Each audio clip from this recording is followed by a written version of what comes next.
Welcome to the ASEAN Wonk Podcast, where we bring you expert insights and regional perspectives on Southeast Asia and Indo-Pacific geopolitics and geoeconomics. I'm your host, Dr. Prashant Parmeswaran. If you haven't already, do subscribe to the ASEAN Wonk platform at www.aseanwonk.com so you don't miss all our posts.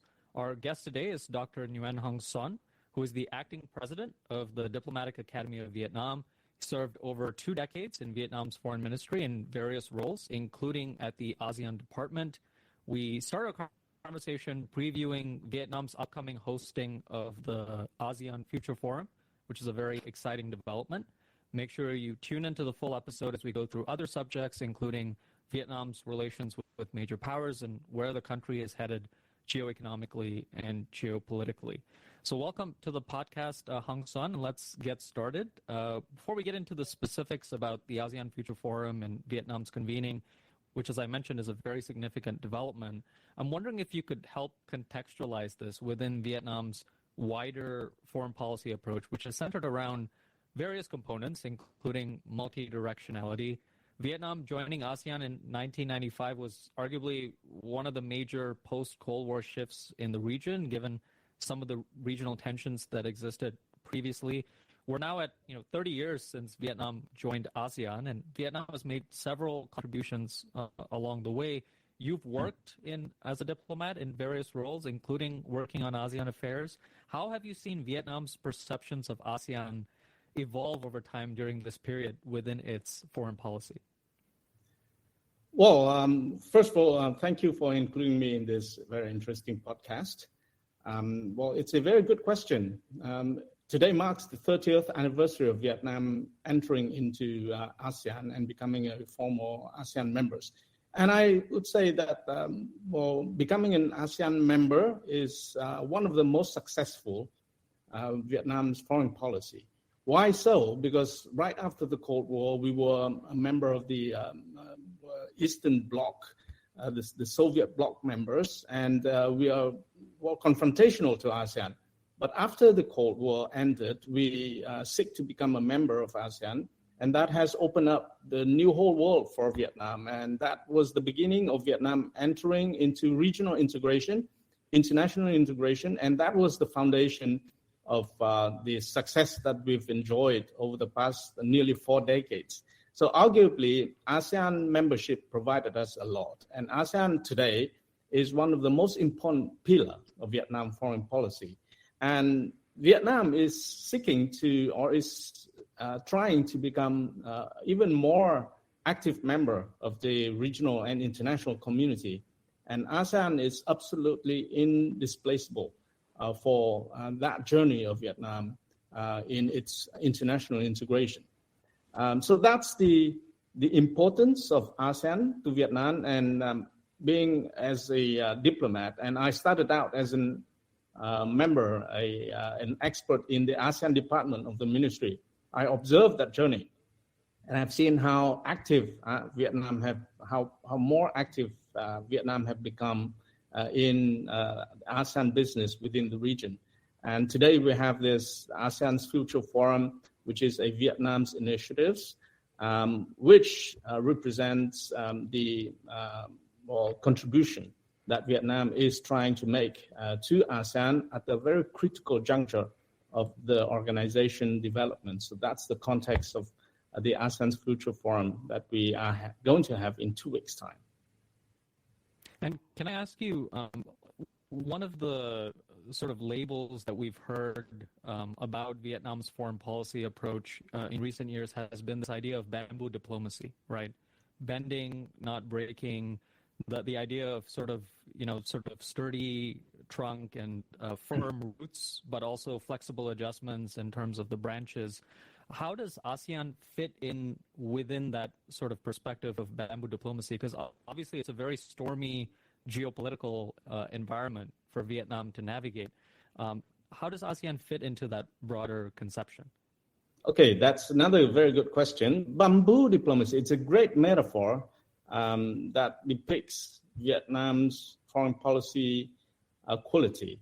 And one of those qualities is to stick together with allies and friends in order to be strong, in order to be resilient. And that's precisely what ASEAN is for Vietnam. It provides the solidarity, it provides the added strength that a country alone would not have. And that's critically important at this time, as you said, a very stormy weather, where countries are pushed and pulled by the forces of great powers competition. You need friends, you need allies, and ASEAN is Vietnam home, ASEAN is Vietnam allies, in order to stay strong in such a geopolitical weather that Vietnam is experiencing. So if you want to use the metaphor of the bamboo, then the bamboo banded together through ASEAN is what Vietnam is looking for. Great. And I wanted to transition to talk about the ASEAN Future Forum. And the Diplomatic Academy of Vietnam, which you're the acting president of, is very well known for convening a lot of these dialogues. I had the benefit of participating in one of those dialogues in September last year, which was great. But the ASEAN Future Forum, as you mentioned earlier, is quite a significant development. I guess on a personal note, I would say a lot of the dialogues regionally in Southeast Asia tend to be concentrated primarily in maritime Southeast Asia. So if you look at the broader sort of Indo-Pacific or global interactions like the Shangri-La Dialogue, or even if you look at the Asia-Pacific Roundtable in Kuala Lumpur in Malaysia, this is really a big initiative by Vietnam that helps also distribute the sort of convening role more towards mainland Southeast Asia as well. So it's quite a significant development. And I guess alongside that, we have seen Vietnam also take other convening initiatives. I mean, we saw the defense exhibition that just occurred in Vietnam a few months ago. Vietnam has worked with the World Economic Forum on a number of events prior to this. I'm wondering, can you help us conceptualize what was the origin process of the ASEAN Future Forum and how it was socialized and came to be? Because these are not very easy undertakings for any country. And you having been part of this initiative at the Diplomatic Academy of Vietnam with Vietnam and the government, how do you see that process of the origin and the socialization process? Well, yes, you're right. There are a lot of activities within ASEAN already. ASEAN is known to be a organization with a lot of meetings, and many of the initiatives are taken by the maritime, so-called maritime ASEAN members. We have the Shangri-La Dialogue, we have the Asia-Pacific Roundtable by Malaysians, and so on. So we thought, well, many people thought that adding more meetings into the ASEAN business is very tough. But nevertheless, Vietnam thought that, no matter how much discussion on ASEAN is not enough, especially at this critical juncture. You needed more talk. And talk is what is lacking in the international community at the moment. People need to have more talks. And especially in this region, we needed more strategic talks. We needed to think out of the box. We needed to be more innovative, be more creative, to look back, reflect on ASEAN and see squarely what challenges ASEAN faces, and to provide out-of-the-box solutions or recommendations to the organizations.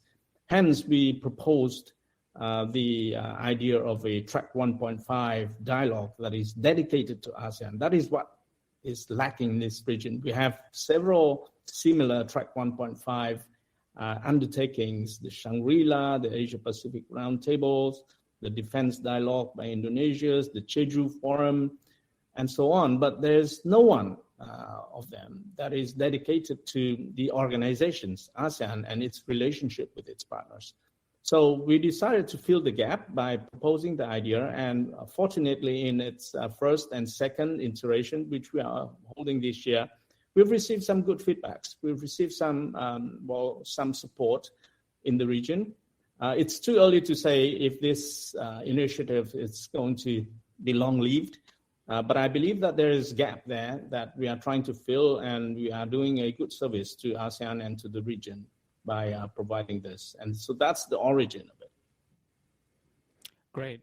And I'm wondering if you say a little bit about that process that you mentioned, which is obviously any initiative within ASEAN, and this is not unique to Southeast Asia, other regions as well, you do need to get support of other countries as well. So this is an initiative which Vietnam hosted the first iteration of the ASEAN Future Forum last year.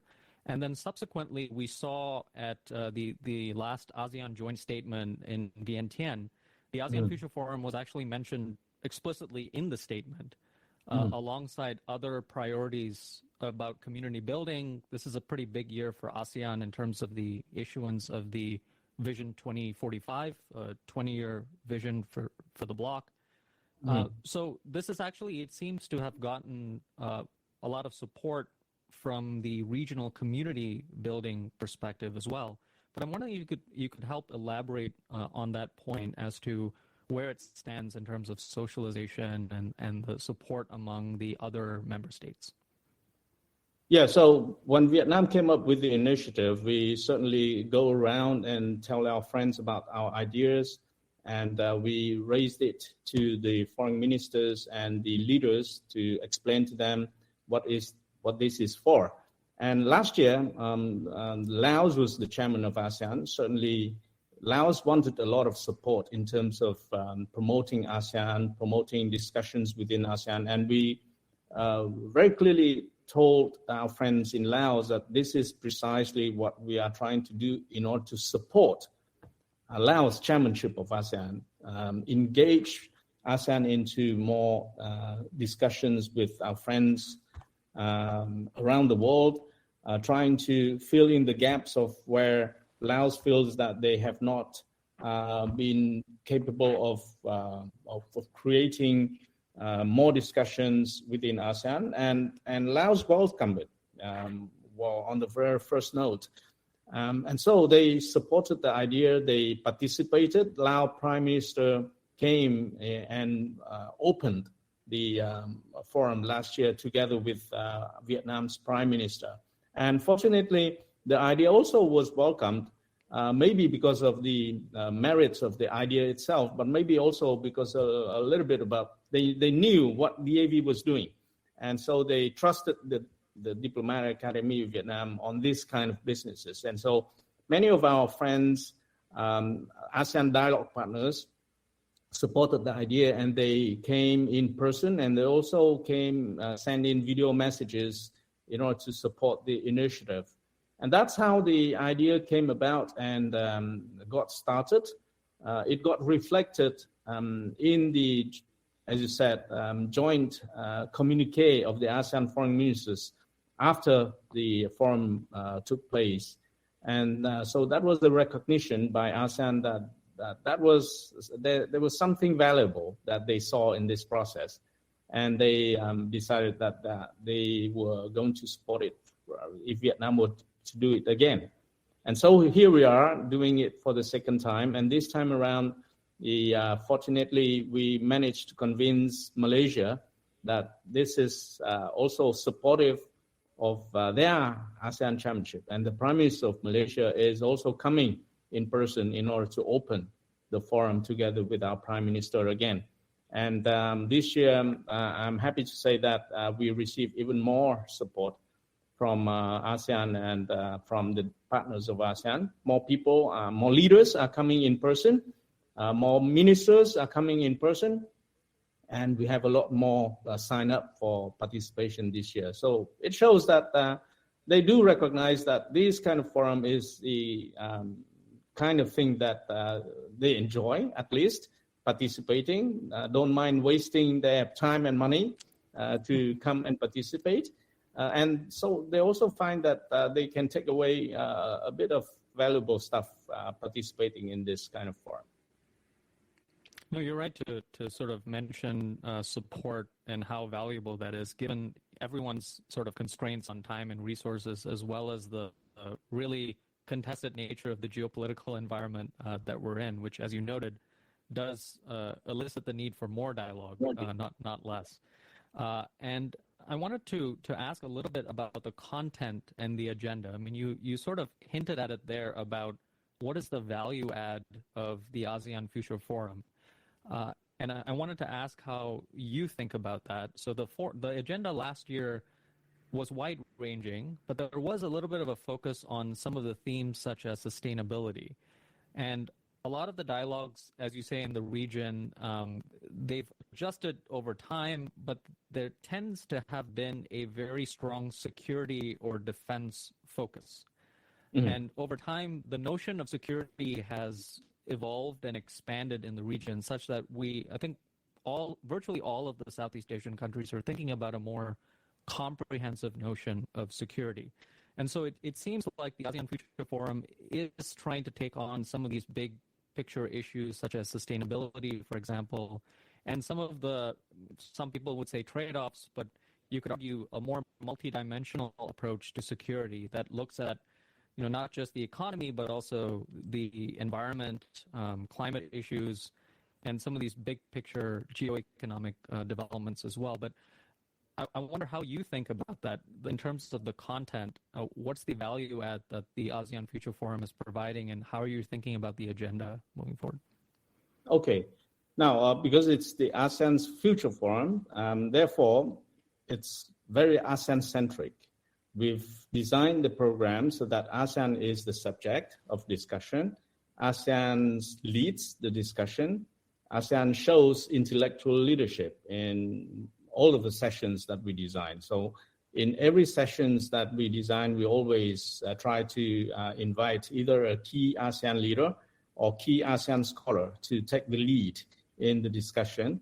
We are also futuristic in designing the sessions. So we are looking at issues, emerging issues that's going to affect ASEAN's future, or is going to affect ASEAN's business in the years to come.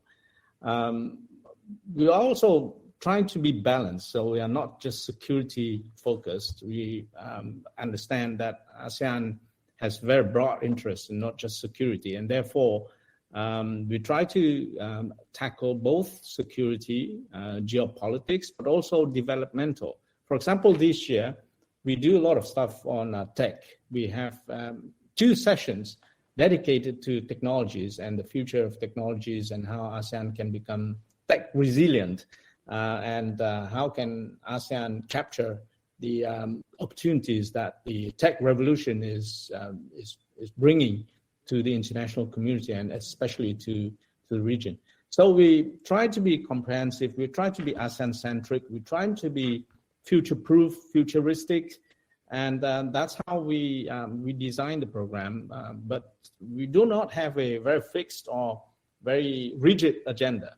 The whole idea is to be flexible, to tackle the need, to be supportive of the ASEAN chair. So we do observe what the ASEAN chair is doing and trying to be supportive and to complement the chair agenda.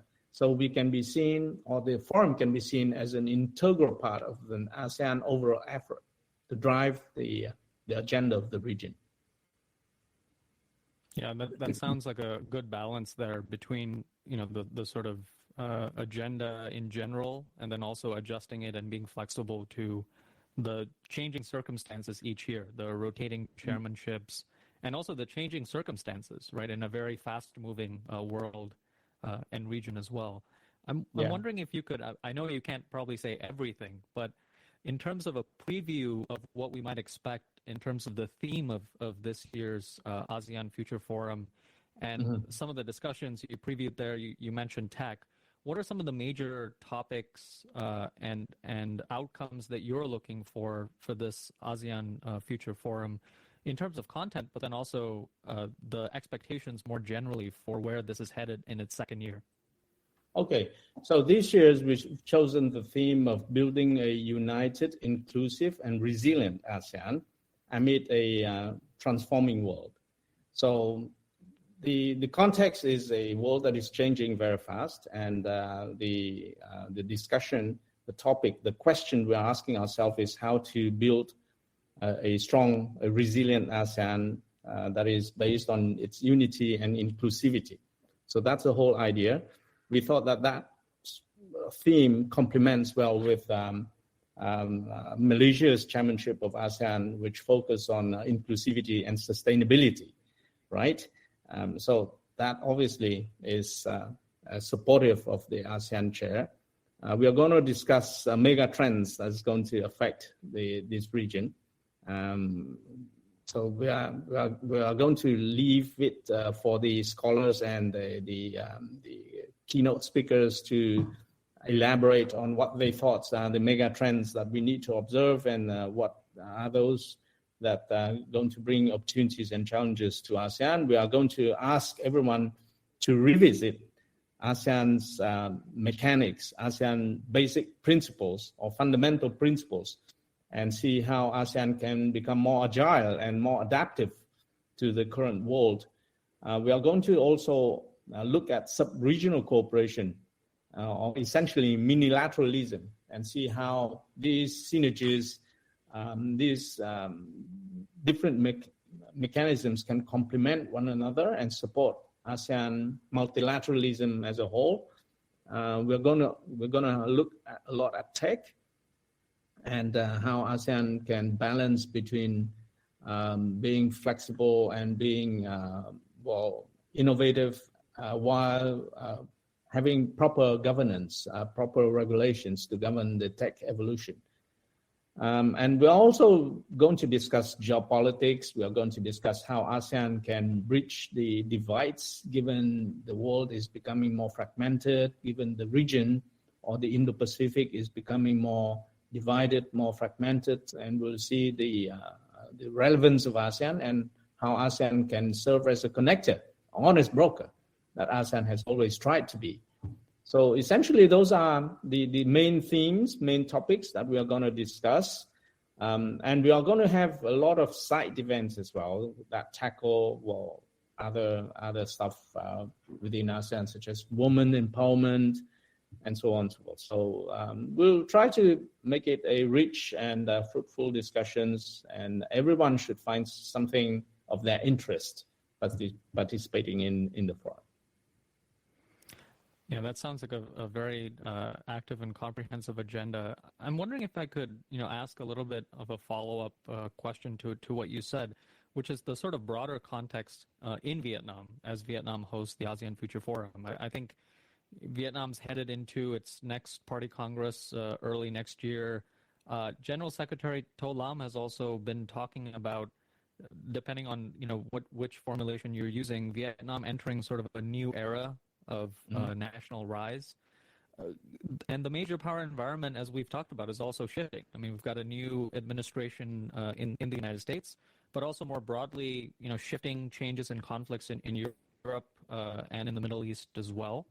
Where do you see some of the changes amid the continuity in Vietnam's foreign policy headed in the coming year as Vietnam continues to host the ASEAN Future Forum and continues on with these other developments?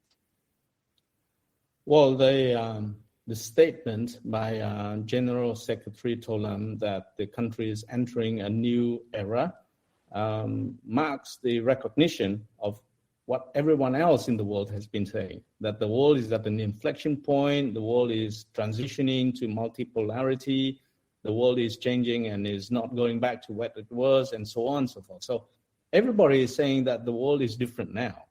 And so this is a recognition of the state of the world that is fast changing and is fast transforming into something that we are not yet fully know.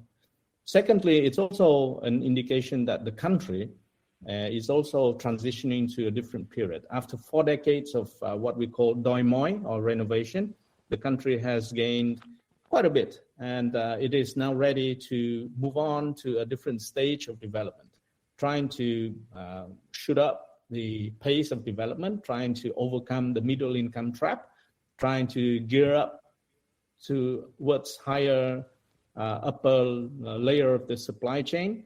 So the country is aiming higher after 4 decades of accumulation of relative economic foundation. He's aspiring the country to be more ambitious, to aim higher, and to be ready to make or to enter into a period of economic developments where you have to think differently and you also have to do things differently. So the major change is mostly going to be in the way the country governs itself, in the way that the country relates to the environment that is changing outside, and the way in which the country is going to tap into the opportunities and tackle challenges outside. For example, on technology, and General Secretary Tolam is very keen on aspiring the country to take up the tech revolutions that is happening in the world. He says that if we are not going to be able to tap into that revolution, you're going to forever be left behind, and you're never going to meet your target of becoming a higher upper income level or developed country by 2045. So you have to do things differently in order to tap into that.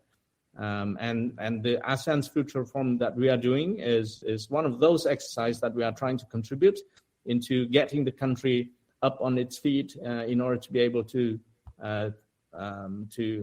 take up or to join the tech races, if you might call it so. And that's how he's trying to ask the country and its people to be different in the new era.